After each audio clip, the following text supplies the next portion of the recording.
de la CPI, mais dans son discours public devant des diplomates et des membres de la Cour pénale internationale, le président ukrainien s'est montré déterminé. Pour lui, c'est clair, il devrait y avoir une responsabilité pour ce crime d'agression.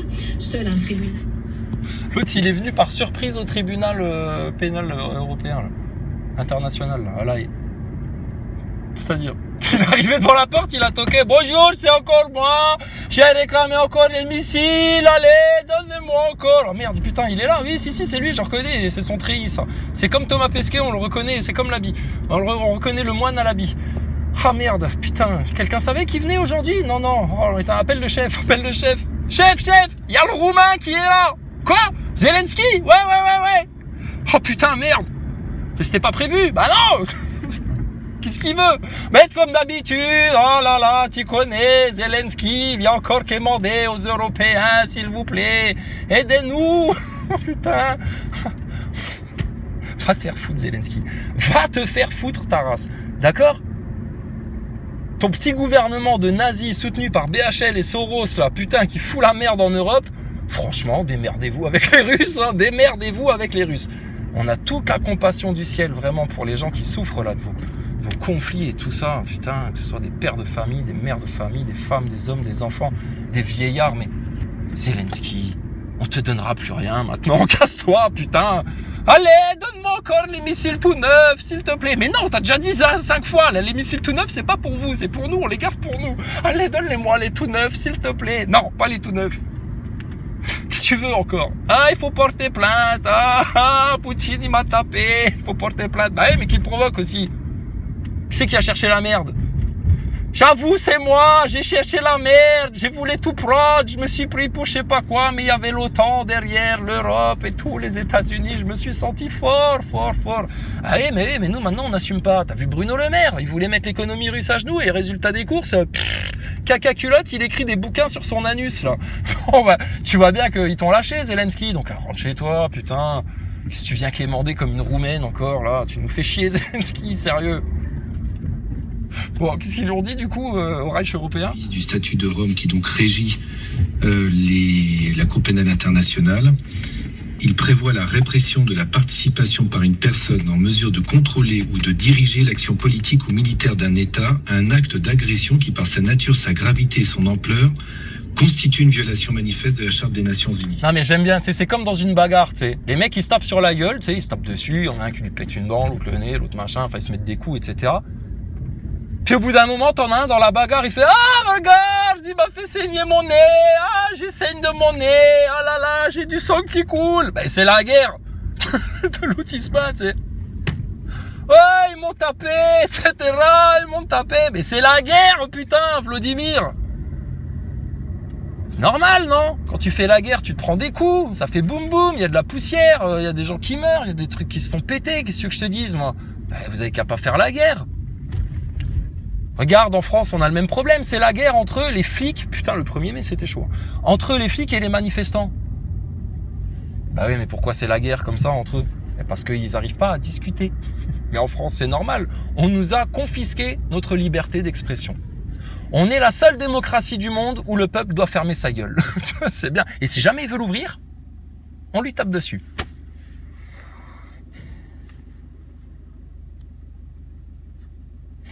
C'est beau, hein. C'est beau le monde libre, hein. Ouais, c'est le monde libre. Tant que les Nazaboys ils rêvent qu'ils vont dans l'espace, eux ils bougeront pas un petit doigt parce que ils sont dans l'illusion totale. Ils sont dans la version de l'histoire pour les simpler, tu sais, pour les simpler. Du statut de Rome. Alors il reste quoi? Et c'est ce que demande Vladimir, monsieur Zelensky, c'est la création d'un tribunal ad hoc. Un peu ce qui s'est passé évidemment par les tribunaux militaires internationaux de Nuremberg ou celui pour l'Extrême-Orient à la suite de la... Putain, c'est les nazis qui vont ouvrir un tribunal de Nuremberg. Non mais oh, stop la comédie là. Non mais l'inversion jusqu'où ils vont, tu sais. C'est les nazis qui ouvrent des procès de Nuremberg, tu sais. T'as jamais vu ça? Qu'est-ce qu'elle en pense, la NASA? Qu'est-ce qu'il en pense, Thomas Pesquet? Il a pas une réelle analyse, là, sur le conflit ukraino-russe? Il se mouille pas, hein, ce Thomas Pesquet, hein. Il est très consensuel, je trouve, hein. Très consensuel, hein. Déciderait de la création de ce tribunal ad hoc. Donc, monsieur Zelensky demande en quelque sorte aux Nations Unies de se réunir en Assemblée Générale pour que ce tribunal ad hoc soit créé. Mais vous voyez qu'il y a encore du chemin à faire. Et je voudrais nuancer les choses. Le crime le plus grave prévu au statut de Rome, ce n'est pas le crime d'agression, c'est bien le crime de génocide. Un génocide. Eh ben parlons-en des génocides. Alors, qu'est-ce qu'on connaît comme génocide dans l'histoire? Le génocide des Juifs pendant la Deuxième Guerre mondiale, ça est obligé, si tu vas avoir une bonne note à l'école, c'est celui que tu dois citer en premier. Ensuite, le génocide arménien, le génocide, des Irakiens après le 11 septembre, c'est un génocide. Ensuite, le génocide des Amérindiens. Et puis, il y a un autre génocide aussi, qui est très très connu, mais qui n'est pas très connu en France. C'est le génocide qu'a pratiqué la République maçonnique lorsqu'elle a voulu rentrer en sédition contre le roi de France, contre l'esprit du Christ en France, et qu'elle a pratiqué un génocide sur les Français, sur le sol de France. Près d'1 million de morts pour installer ta République maçonnique pédophile. 1 million de morts. C'est beaucoup, C'est un génocide, ça. Ouais. C'était nécessaire, ça, pour installer ta République maçonnique pédophile? Pas trop, pas trop. Voilà, donc ta République maçonnique pédophile, qui nous parle aujourd'hui des génocides, etc., pour amener les consciences, amener les gens et la bien-pensance à la Troisième Guerre mondiale, pour éviter les génocides, ils vont faire la Troisième Guerre mondiale, ces connards. Mais la République maçonnique pédophile elle-même est née dans un bain de sang, dans un génocide, dans un massacre. Hommes, femmes, enfants, tout y est passé, sans pitié. Donc, c'est qui ces gens-là? Qu'est-ce qu'ils ont encore à nous raconter? Quelle autorité ils ont? Quelle vérité ils connaissent? Quelle analyse de l'histoire et des événements ils ont à proposer aux Français? Aucune putain que de la tromperie, de la manipulation, du mensonge, de l'illusion. Donc, nous, bien heureux, gloire au Seigneur, on en est sorti de ça.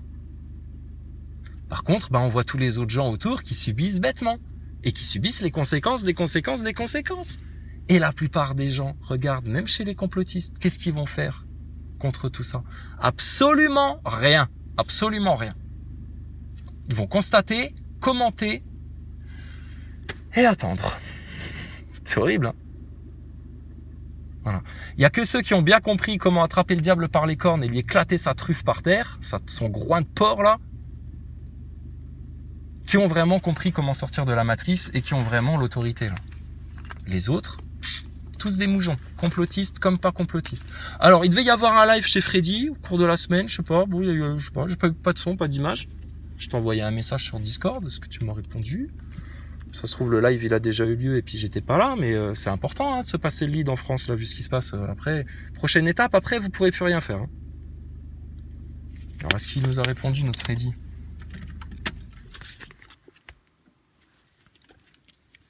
Je t'ai dit. Je t'ai dit là maintenant, attention. Freddy a répondu. Alors, yo, mardi soir, ça te va? Impeccable. Ok, nickel, c'est noté. Donc mardi soir, on fera un live chez Freddy. On parlera du lead, de comment péter la République maçonnique pédophile. On va rappeler tout le monde au bon roi chrétien. On va parler de religion, Freddy, n'en déplaise.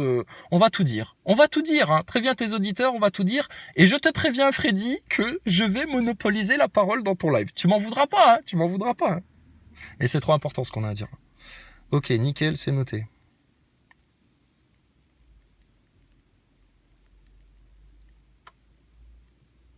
Voilà, donc mardi soir, on fera un live chez Freddy.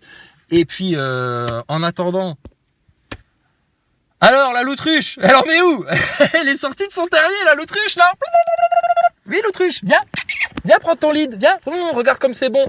Tu vas pouvoir donner à manger à tout le monde comme ça. T'en veux un peu? Viens prendre du lead, l'autruche. Il en veut pas. Il est fâché, l'autruche. Il est fâché parce que la Terre n'est pas un globe. Il l'a mal avalé, ça. Il est fâché, pourquoi? Il est fâché parce qu'on avait discerné les choses avant lui, pendant le Covid, et puis que du coup, le temps nous a donné raison, comme toujours, comme avec les PN, comme avec tout le monde. Qu'est-ce que tu veux qu'on te dise? On te dit la vérité. Qu'est-ce que tu vas venir nous afficher en face? Et l'autruche, il veut pas prendre son lead en main. Du coup, Maximus Le Clément, bah, il ose pas. Il aimerait bien, mais il ose pas. Il aimerait bien dire à tout le monde, c'est devant les loges et devant les médias qu'il faut manifester, mais il ose pas. Sinon, l'autruche, il va lui faire une crise de ménage. Ils vont avoir une crise de couple. Donc, bon, tant pis, hein. C'est dommage, hein. Mais vous avez votre solution, les gars, et voilà.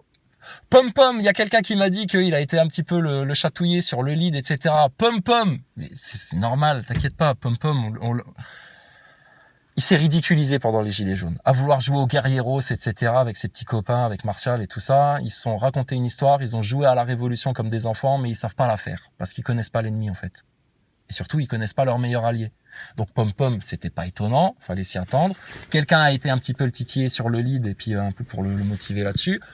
Oh, puis Pom Pom, comme tous les autres, hein, il a fait ouais, mais bon, voilà quoi. Ouais, t'inquiète pas Pom Pom, t'es comme les autres, on connaît, on sait ce qui vous arrive. On vous avait averti de ça pendant les Gilets jaunes. On vous avait dit, vous allez voir, à force de jouer au con comme ça, de faire les malins, vos orgueils, vos petites palabres, vos futilités, etc., vous allez vous retrouver de nouveau à un moment où vous serez bloqué.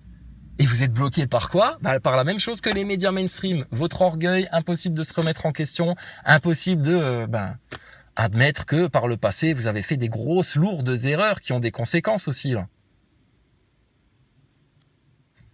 J'ai dit, c'est comme ce qu'Alain Pascal il explique dans son bouquin sur la révolution des Illuminés. On est passé d'un ordre vertical, tu vois, où ça vient de Dieu, le roi, ensuite ta hiérarchie, et puis le peuple. Et le peuple qui est au même niveau que le roi, c'est le peuple souverain, c'est le peuple qui décide. Mais tu as besoin d'une verticalité. Va demander à Farida Belgoul, qui a bien analysé le système depuis longtemps, hein, elle t'avait pété les JRE avant même que nous on soit réveillés là. Donc elle te le dira pareil, ce qui manque dans ton système c'est de la verticalité.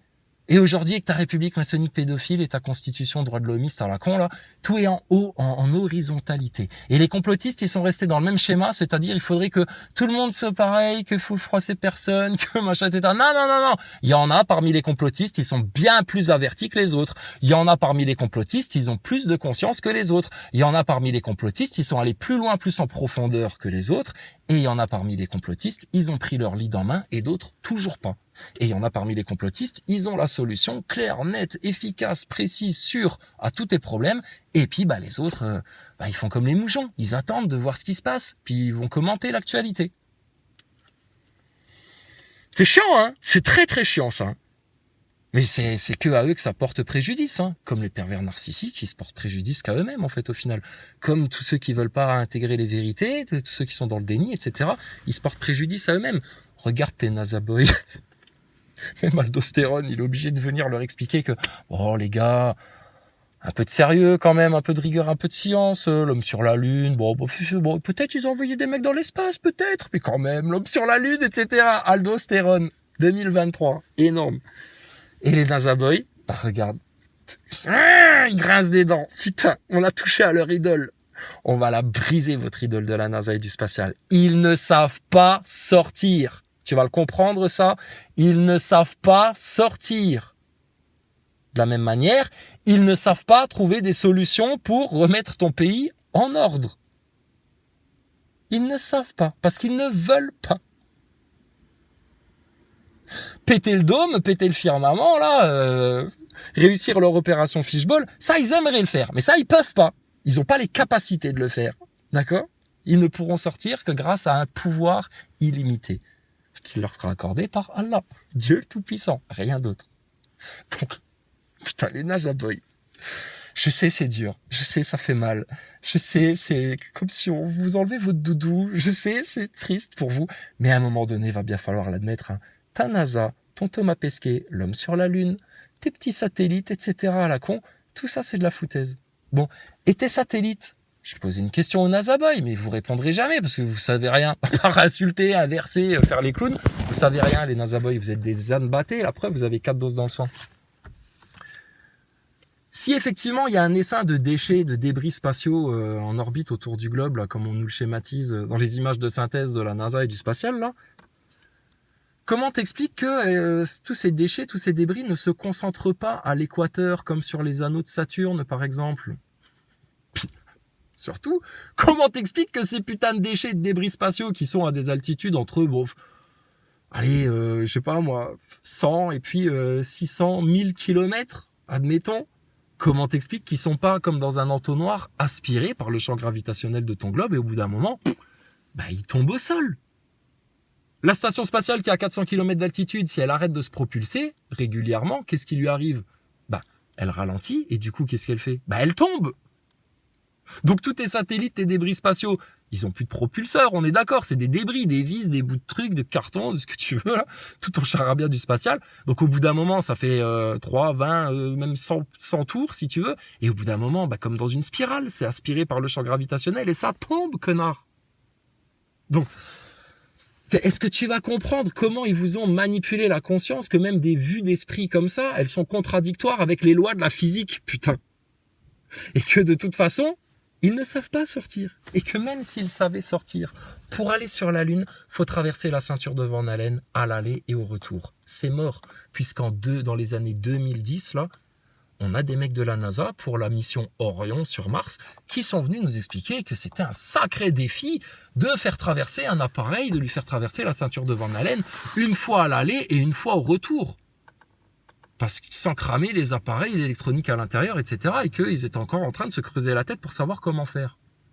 Comment ils ont fait quand ils ont envoyé des mecs les mains dans les poches sur la Lune en 69? Bon, les NASA Boys, va falloir vraiment que vous vous mettiez à la page, va falloir un petit peu évoluer, va falloir un petit peu grandir, puis va falloir un petit peu accepter d'apprendre et d'intégrer des choses. Vous avez été conditionnés dans une idolâtrie qui n'est pas de la science, et puis ben, les faits, l'histoire, des témoignages le prouvent. What was the scariest moment of the journey? Scariest. It didn't happen. It could have been scary. Circuit breaker.